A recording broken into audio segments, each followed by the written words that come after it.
नमस्कार साथीहरू, स्वागत छ तपाईलाई हाम्रो युट्युब च्यानलमा। साथीहरू, आज हामीले कुरा गर्नेछौँ कृषि लोक सेवा आयोगमा सोध्न सक्ने सम्भावित नमुना प्रश्नहरू र तिनीहरूको उत्तरको बारेमा। साथीहरू, अब लागौँ प्रश्नतर्फ। प्रश्न नम्बर 1 मा रहेको छ, पराङ्गारिक मलमा बिरुवालाई आवश्यक पर्ने कुन कुन खाद्य तत्त्वहरू पाइन्छ? अप्सनमा दिएको छ सबै पाइन्छ, अप्सन बी सबै पाइँदैन, अप्सन सी नाइट्रोजन, फस्फोरस र पोटास मात्र पाइन्छ र अप्सन डीमा छ माथिका मध्ये कुनै पनि होइन। यसको सही उत्तर हुन्छ अप्सन ए सबै पाइन्छ। पराङ्गारिक मलमा लगभग सबै प्रकारको खाद्य तत्त्वहरू पाइने गर्दछ, जस्तै नाइट्रोजन भयो, फस्फोरस भयो, पोटास भयो, जिङ्क भयो, म्याग्नेसियम भयो, मोलिब्डेनम भयो जस्ता सबै प्रकारका खाद्य तत्त्वहरू पाइने गर्दछ। प्रश्न नम्बर 2, डिएपी मलमा तलको कुन खाद्य तत्त्व पाइन्छ? मतलब जुन डिएपी मल हुन्छ नि, त्यो डिएपी मलमा कुन खाद्य तत्त्वहरू कति मात्रामा पाइन्छ भन्ने कुरा सोधिएको छ। अप्सनमा दिएको छ, अप्सन ए 18% नाइट्रोजन, 0% फस्फोरस र 46% potash, option B 18% nitrogen, 46% phosphorus र 0% potash, option C 0% nitrogen, 0% phosphorus र 46% पोटास र अप्सन डीमा रहेको छ माथिका कुनै पनि होइन। यसको सही उत्तर हुन्छ अप्सन बी 18% नाइट्रोजन, 46% फस्फोरस र 0% पोटासियम पाइन्छ। डिएपी मलमा 18% नाइट्रोजन, 46% फस्फोरस र 0% पोटासियम पाइन्छ। प्रश्न नम्बर 3, हरियो मल बालीमा कुन बाली राम्रो हुन्छ? जुन चाहिँ हरियो मलको रूपमा प्रयोग गर्छौँ, जुन बाली हरियो मलको रूपमा प्रयोग गरिन्छ, त्यो हरियो मलको रूपमा प्रयोग गरिने बालीहरूमध्ये कुन बाली सबभन्दा राम्रो हुन्छ भनेर प्रश्न सोधिएको छ। यसको अप्सनमा दिएको छ, अप्सन ए कोसे बालीहरू, अप्सन बी ढैँचा बाली, अप्सन सी माथिका दुबै र अप्सन डीमा छ माथिका कुनै पनि होइनन्। यसको सही उत्तर हुन्छ अप्सन सी माथिका दुबै। हरियो मलको लागि प्रयोग गर्न कुन कुन बाली राम्रो हुन्छ त? कोसे बाली र ढैँचा बाली राम्रो हुन्छ। प्रश्न नम्बर 4, उच्च हिमालमा पाइने माटोलाई के भनिन्छ? अप्सन ए हिम प्रभावित माटो, अप्सन बी बलौटे माटो, अप्सन सी माथिका दुबै र अप्सन डीमा छ माथिका मध्ये कुनै पनि होइन। यसको सही उत्तर हुन्छ अप्सन ए हिम प्रभावित माटो। उच्च हिमाल क्षेत्रमा के पाइन्छ त? कस्तो माटो पाइन्छ त? हिम प्रभावित माटो पाइन्छ। प्रश्न नम्बर 5, अग्नि चट्टानको उदाहरणमा केलाई लिन सकिन्छ? भन्न खोजेको के त भन्दाखेरि जुन चाहिँ अग्नि चट्टान हुन्छ त्यसको उदाहरण के हुन् तलका मध्ये भनेर प्रश्न सोधिएको छ। अप्सनमा दिएको छ, option A granite basalt, option B diorite र ग्रेब्रो, अप्सन सी माथिका दुबै, अप्सन डीमा छ माथिका मध्ये कुनै पनि होइनन्। यसको सही उत्तर हुन्छ अप्सन बी डायोराइट र ग्रेब्रो। अग्नि चट्टानको उदाहरणमा केलाई लिन सकिन्छ त? डायोराइट र ग्रेब्रोलाई लिन सकिन्छ। प्रश्न नम्बर 6, तलका कुन मल सूक्ष्म तत्त्वमा पर्दछन्? Option A boric acid, ammonium molybdenum, option B zinc sulphate, फेटा सल्फेट, अप्सन सी माथिका दुबै र अप्सन डीमा छ माथिका मध्ये कुनै पनि होइनन्। यसको सही उत्तर हुन्छ अप्सन सी माथिका दुबै। प्रश्न नम्बर 7, अम्लीयपना बढी भएमा तलका मध्ये कुन माटो सुधारक प्रयोग गर्नुपर्छ? भन्न खोजेको के त भन्दाखेरि यदि माटोमा अम्लीयपन बढ्यो भने, माटो अम्लीय भयो भने माटोलाई सुधार्नको लागि कुन सुधारक तत्त्व प्रयोग गर्नुपर्दछ भनेर प्रश्न सोधिएको छ।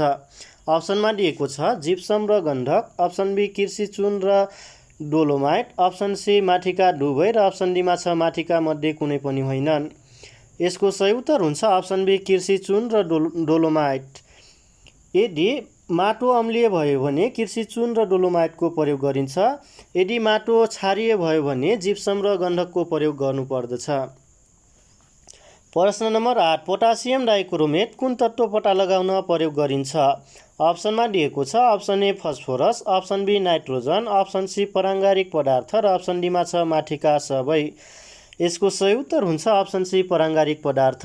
पोटासियम डाइक्रोमेट के पत्ता लगाउन प्रयोग गरिन्छ त? पराङ्गारिक पदार्थ पत्ता लगाउनलाई प्रयोग गरिन्छ। प्रश्न नम्बर 9, बिरुवाको खाना केमा संश्लेषण हुन्छ? अप्सन ए माटोमा, अप्सन बी जरामा, अप्सन सी पातमा, अप्सन डीमा छ फलमा। यसको सही उत्तर हुन्छ अप्सन सी पातमा। बिरुवाको खाना केसमा संश्लेषण हुन्छ त पातमा संश्लेषण हुँदछ। प्रश्न नम्बर 10, जराको काम बिरुवालाई के पुर्याउनु हो अथवा जराको काम के हो भनेर प्रश्न सोधिएको छ। अप्सनमा दिएको छ अप्सन ए खनिज पदार्थ तथा पानी, option B oxygen, option C carbon dioxide, option डीमा छ माथिका सबै। यसको सही उत्तर हुन्छ अप्सन ए खनिज पदार्थ तथा पानी। जराको काम बिरुवालाई के पुर्याउने हो त खनिज पदार्थ तथा पानी पुर्याउने काम हो। प्रश्न नम्बर 11, माटो बन्ने प्रक्रिया एक के हो? अप्सन ए वायुको कार्य, अप्सन बी रासायनिक प्रक्रिया, अप्सन सी जैविक रासायनिक प्रक्रिया र अप्सन डीमा छ भौतिक प्रक्रिया। यसको सही उत्तर हुन्छ अप्सन सी जैविक रासायनिक प्रक्रिया। माटो बन्ने प्रक्रिया के हो त जैविक रासायनिक प्रक्रिया हो। प्रश्न नम्बर 12, कृषि विकासको लागि बजेट तर्जुमा गर्ने राष्ट्रिय निकाय कुन हो? अप्सन ए कृषि विकास मन्त्रालय, अप्सन बी अर्थ मन्त्रालय, अप्सन सी राष्ट्रिय योजना आयोग, अप्सन डीमा छ सङ्घीय मामिला तथा सामान्य प्रशासन मन्त्रालय। यसको सही उत्तर हुन्छ अप्सन बी अर्थ मन्त्रालय। कृषि विकासको लागि बजेट तर्जुमा गर्ने राष्ट्रिय निकाय कुन हो त अर्थ मन्त्रालय हो। प्रश्न नम्बर 13, प्रोफाइलमा कुन कुरा समावेश हुँदैन? अप्सन ए क्षेत्रफल, अप्सन बी उत्पादन, अप्सन सी जनसङ्ख्या र अप्सन डीमा छ वार्षिक बजेट। यसको सही उत्तर हुन्छ अप्सन डी वार्षिक बजेट। प्रोफाइलमा कुन कुरा समावेश हुँदैन? वार्षिक बजेट समावेश हुँदैन। प्रश्न नम्बर 14, राष्ट्रिय तहको प्रोफाइल किन आवश्यक छ? अप्सन ए कार्यक्रम तर्जुमा गर्न, अप्सन बी उपलब्धि थाहा पाउन, अप्सन सी तथ्याङ्क तथा जानकारी लिन र अप्सन डीमा छ माथिको सबै। यसको सही उत्तर हुन्छ अप्सन डी माथिको सबै। स्थानीय तहको प्रोफाइल किन आवश्यक छ त कार्यक्रम तर्जुमा गर्न, उपलब्धि थाहा पाउन र तथ्याङ्क तथा जानकारी लिनको लागि आवश्यक छ। प्रश्न नम्बर 15, नेपालको संविधानमा मौलिक हक कतिवटा छन्? जुन चाहिँ नेपालको संविधान छ त्यसमा मौलिक हकहरू कतिवटा छन् भनेर प्रश्न सोधिएको छ। अप्सनमा दिएको छ अप्सन ए 11 वटा, अप्सन बी 21 वटा, अप्सन सी 31 वटा, अप्सन डी 41 वटा। यसको सही उत्तर हुन्छ अप्सन सी 31 वटा। नेपालको संविधानमा मौलिक हक कतिवटा छन् त 31 वटा छन्। प्रश्न नम्बर 16, हालको संहिता अनुरूप कृषि विकास निर्देशनालय कुन संरचनामा पर्दछ? अप्सन ए प्रदेश भूमि व्यवस्था कृषि तथा सहकारी मन्त्रालय, अप्सन बी कृषि विभाग, अप्सन सी सङ्घीय कृषि तथा पशुपन्छी विकास मन्त्रालय, अप्सन डी कृषि सूचना तथा प्रशिक्षण केन्द्र। यसको सही उत्तर हुन्छ अप्सन ए प्रदेश भूमि व्यवस्था कृषि तथा सहकारी मन्त्रालय। हालको संहिता अनुरूप कृषि विकास निर्देशनालय कुन संरचनामा पर्दछ त प्रदेश भूमि व्यवस्था कृषि तथा सहकारी मन्त्रालय अन्तर्गत पर्दछ। प्रश्न नम्बर 17, चारपाटे क्लबको स्थापना कहिले भएको हो? अप्सन ए सन् 2010, अप्सन बी सन् 2012, अप्सन सी सन् 2014, अप्सन डीमा रहेको छ सन् 2016। यसको सही उत्तर हुन्छ अप्सन ए सन् 2010मा। चारपाटे क्लबको स्थापना कहिले भएको हो? सन् 2010मा भएको हो। प्रश्न नम्बर 18, नेपालमा एक गाउँ एक उत्पादन कार्यक्रम कहिलेदेखि सुरु भएको हो? अप्सन ए आर्थिक वर्ष 2062-63, अप्सन बी आर्थिक वर्ष 2069-70, अप्सन सी आर्थिक वर्ष 2066-67, अप्सन डी आर्थिक वर्ष 2063-64। यसको सही उत्तर हुन्छ अप्सन डी आर्थिक वर्ष 2063-64मा। नेपालमा एक गाउँ एक उत्पादन कार्यक्रम कहिलेदेखि सुरु भएको हो त आर्थिक वर्ष 2063-64 देखि सुरु भएको हो। प्रश्न नम्बर 19, एपीपीमा उल्लेख्य भएअनुसार कृषि दशक कुन योजनाबाट सुरु भएको हो?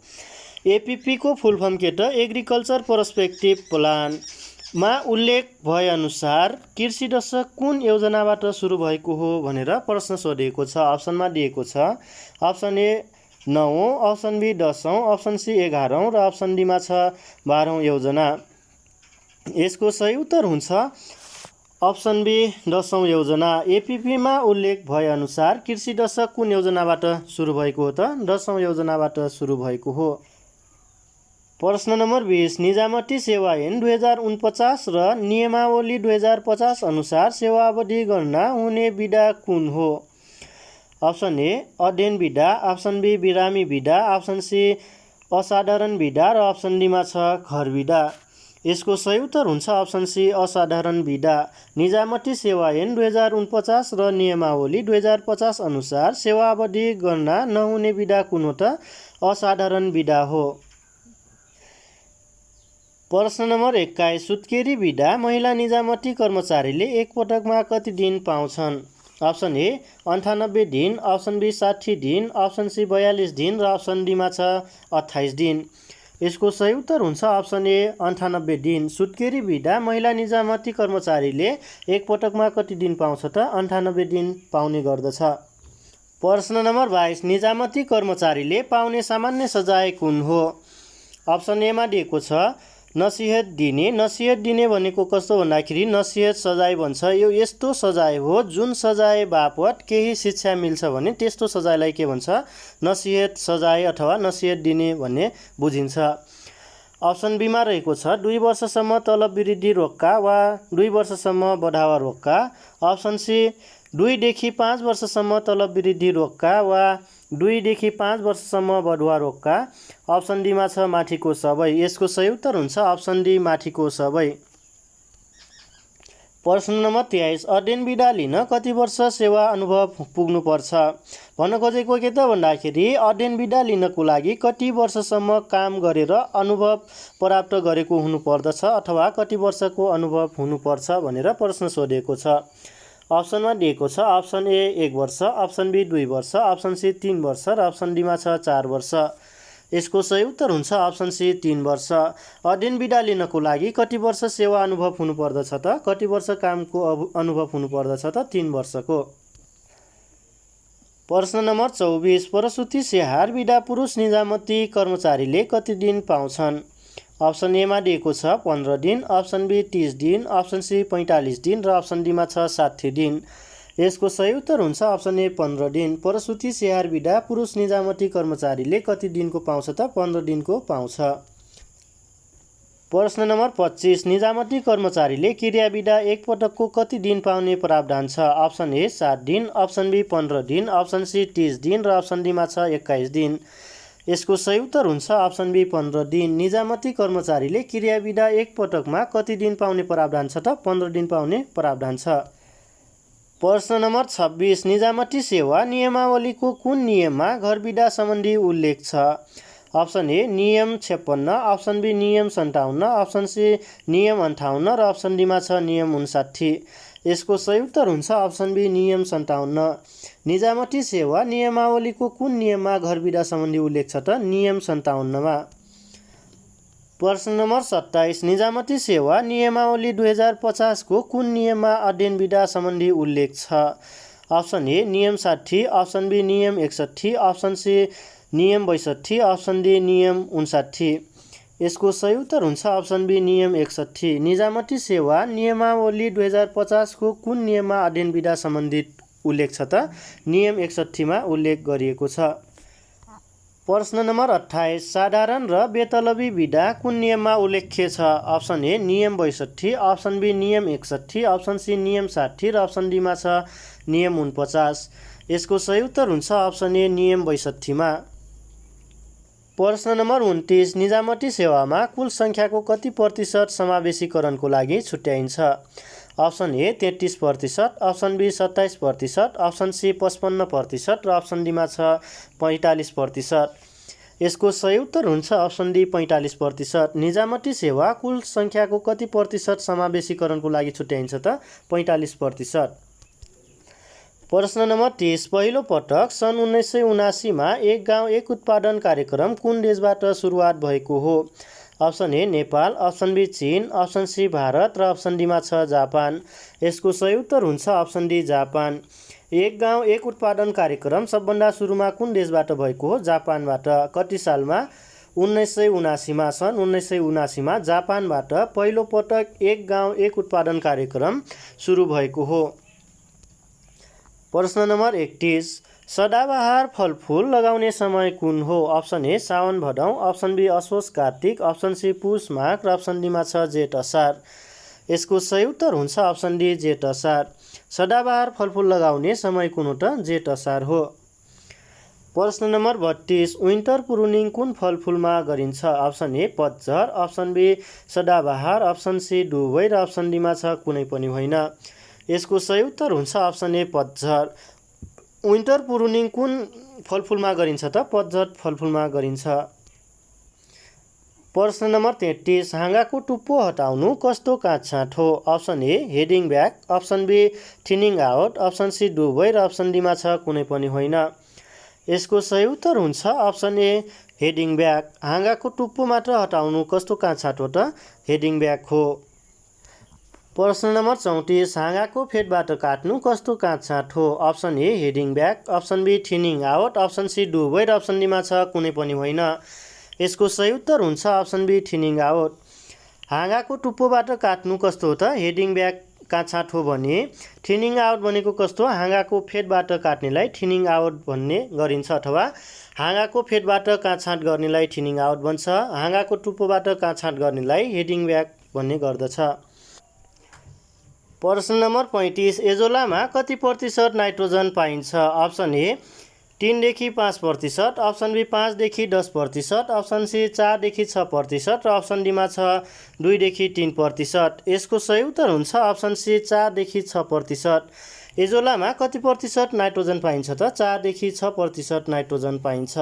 प्रश्न नम्बर 36 पहाडी क्षेत्रमा सोलर स्टोरेजमा सुन्तला कति दिन भण्डारण गर्न सकिन्छ? अप्सन ए 30 दिन, अप्सन बी 60 दिन, अप्सन सी 90 दिन र अप्सन डीमा छ 120 दिन। यसको सही उत्तर हुन्छ अप्सन सी 90 दिन। पहाडी क्षेत्रमा सोलर स्टोरमा सुन्तलालाई कति दिन भण्डारण गर्न सकिन्छ त? 90 दिन भण्डारण गर्न सकिन्छ। प्रश्न नम्बर 37 गोलभेडामा लाइकोपिन पिगमेन्ट कुन बेला उपलब्ध हुँदैन? अप्सन ए तापक्रम 10 डिग्री सेन्टिग्रेड भन्दा कम हुँदा, अप्सन बी तापक्रम 35 डिग्री सेन्टिग्रेड भन्दा बढी हुँदा, अप्सन सी माथिको दुवै अवस्थामा र अप्सन डीमा रहेको छ कुनै पनि होइन। यसको सही उत्तर हुन्छ अप्सन सी माथिको दुवै अवस्थामा। गोलभेडामा लाइकोपिन पिगमेन्ट कुन अवस्थामा उपलब्ध हुँदैन त? यदि तापक्रम 10 डिग्री सेन्टिग्रेड भन्दा कम भयो भने पनि लाइकोपिन पिगमेन्ट उपलब्ध हुँदैन र यदि तापक्रम 35 डिग्री सेन्टिग्रेड भन्दा माथि भयो भने पनि लाइकोपिन पिगमेन्ट हुँदैन। कसमा? गोलभेडामा। त्यही भएर यसको सही उत्तर हुन्छ माथिको दुवै। प्रश्न नम्बर 38 तरकारी नर्सरीको चौडाइ कति हुन्छ?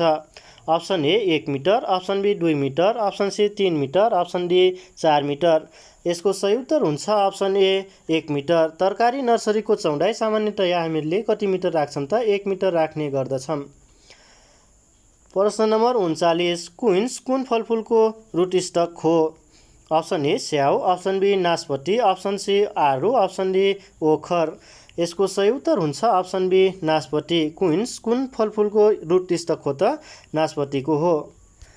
प्रश्न नम्बर 40 सबैभन्दा राम्रो माटोको पीएच को अवस्था कति हो? Option A 5, option B 6, option C 7 र अप्सन डीमा छ 8। यसको सही उत्तर हुन्छ अप्सन बी 6। प्रश्न नम्बर 41 कफीको प्रजाति कुन कुन हुन्? Option A arabica, option B robusta, option C liberica र अप्सन डीमा छ माथिको सबै। यसको सही उत्तर हुन्छ अप्सन डी माथिको सबै। प्रश्न नम्बर 42 क्यारोटिनोइड्स पिगमेन्टले फलफुल कस्तो रङमा देखिन्छ? अप्सन ए हरियो भइरहन्छ, अप्सन बी पहेँलो हुन्छ, अप्सन सी रातो हुन्छ र अप्सन डीमा छ हरेक प्रकारको रङ देखिन्छ। यसको सही उत्तर हुन्छ अप्सन बी पहेँलो हुन्छ। क्यारोटिनोइड्स पिगमेन्टको कारणले गर्दा फलहरू कस्तो हुन्छ त? पहेँलो हुन्छ। प्रश्न नम्बर 43 लाइकोपिनले गोलभेडाको फलमा कस्तो रङ चढ्छ? अप्सन ए हरियो भइरहन्छ, अप्सन बी पहेँलो हुन्छ, अप्सन सी रातो हुन्छ, अप्सन डी कालो हुन्छ। यसको सही उत्तर हुन्छ अप्सन सी रातो हुन्छ। लाइकोपिन पिगमेन्टको कारणले गर्दा गोलभेडाको फल कस्तो हुन्छ त? रातो हुन्छ। प्रश्न नम्बर 44 नेपालमा उत्पादन हुने कफी कुन प्रजातिको हो? Option A liberica, option B arabica, option C robusta र अप्सन डीमा छ कुनै पनि होइन। यसको सही उत्तर हुन्छ अप्सन बी अरेबिका। प्रश्न नम्बर 45 तलका मध्ये कुन रङको माटो बढी मलिलो हुन्छ? अप्सन ए रातो, अप्सन बी फुस्रो, अप्सन सी कालो र अप्सन डीमा छ कुनै पनि होइन। यसको सही उत्तर हुन्छ अप्सन सी कालो। कालो रङको माटो बढी मलिलो हुन्छ। प्रश्न नम्बर 46 स्याउको बट अथवा कोपिला पहिचान कसरी गर्न सकिन्छ? अप्सन ए हाँगा लाग्ने बट तिखो र फल्ने मोटो हुन्छ। अप्सन बी हाँगा लाग्ने बट मोटो र फल्ने तिखो हुन्छ। अप्सन सी दुवै तिखो हुन्छ र अप्सन डी दुवै मोटो हुन्छ। यसको सही उत्तर हुन्छ अप्सन ए हाँगा लाग्ने बट तिखो र फल्ने मोटो हुन्छ। प्रश्न नम्बर 47 चियामा पाइने उत्तेजित तर्रो तत्त्व कुन हो? जब हामीले चिया खान्छौँ तब तर्रो हुन्छ नि, तर्रो लाग्छ, त्यो तर्रो गराउने तत्त्व कुन हो भनेर प्रश्न सोधिएको छ। अप्सनमा दिएको छ option A nicotine, option B cucurbitacin, option C tannin, option D casein. यसको सही उत्तर हुन्छ अप्सन सी टेनिन। चियामा टेनिन तत्त्वको कारणले गर्दा तर्रो हुन्छ। प्रश्न नम्बर 48 कफीमा कुन तत्त्व पाइन्छ? Option A nicotine, option B cucurbitacin, option C tannin, option D caffeine. यसको सही उत्तर हुन्छ अप्सन डी क्याफिन। कफीमा कुन तत्त्व पाइन्छ त? क्याफिन पाइन्छ। प्रश्न नम्बर 49 राष्ट्रिय भू उपयोग ऐन कहिले जारी भएको हो? अप्सन ए विक्रम सम्वत 2072 साल, अप्सन बी विक्रम सम्वत 2074 साल, अप्सन सी विक्रम सम्वत 2076 साल र अप्सन डीमा छ विक्रम सम्वत 2077 साल। यसको सही उत्तर हुन्छ अप्सन सी विक्रम सम्वत 2076 सालमा। राष्ट्रिय भू उपयोग ऐन कहिले जारी भएको हो? विक्रम सम्वत 2076 सालमा जारी भएको हो। प्रश्न नम्बर 50 मातृगुणले बिरुवा सम्पन्न गराउन कुन प्रसारण विधि उपयुक्त हुन्छ? भन्न खोजेको के त भन्दाखेरि हामीहरूले कुन प्रसारण विधिबाट अथवा कुन तरिकाबाट बिरुवालाई प्रसारण गर्दा एक बिरुवामा भएको गुण अर्को बिरुवामा सर्छ। जस्ता उस्तै गुण, जस्तै हामीहरूले कागतीको बिरुवा, एउटा कागतीको धेरै फल्ने बिरुवा छ हैन, कागती धेरै फल्ने बिरुवा छ, त्यो बिरुवाको जस्ता उस्तै गुण अर्को बिरुवामा सार्नको लागि हामीले त्यसलाई कसरी प्रसारण गर्यौं भने अथवा कुन तरिकाबाट त्यसलाई रोप्यौं भने त्यसको गुण जस्ता उस्तै अर्को बिरुवामा सर्छ भनेर प्रश्न सोधेको छ। यसको अप्सनमा दिएको छ बिउबाट, अप्सन बी कलमी विधि, अप्सन सी दुवै र अप्सन डी कुनै पनि होइन। यसको सही उत्तर हुन्छ अप्सन बी कलमीबाट। कलमीबाट हामीले बिरुवालाई प्रसारण गर्यौं भने मातृगुणहरू एक बिरुवाबाट अर्को बिरुवामा जस्ता उस्तै सर्ने गर्दछ। साथीहरू आजको भिडियो यति नै। यो भिडियो कस्तो लाग्यो हजुरहरूलाई आफ्नो प्रतिक्रिया दिनुहोला। यदि यो भिडियो मन परेमा भिडियोलाई लाइक, शेयर र च्यानललाई सब्स्क्राइब गरिदिनुहोला। धन्यवाद।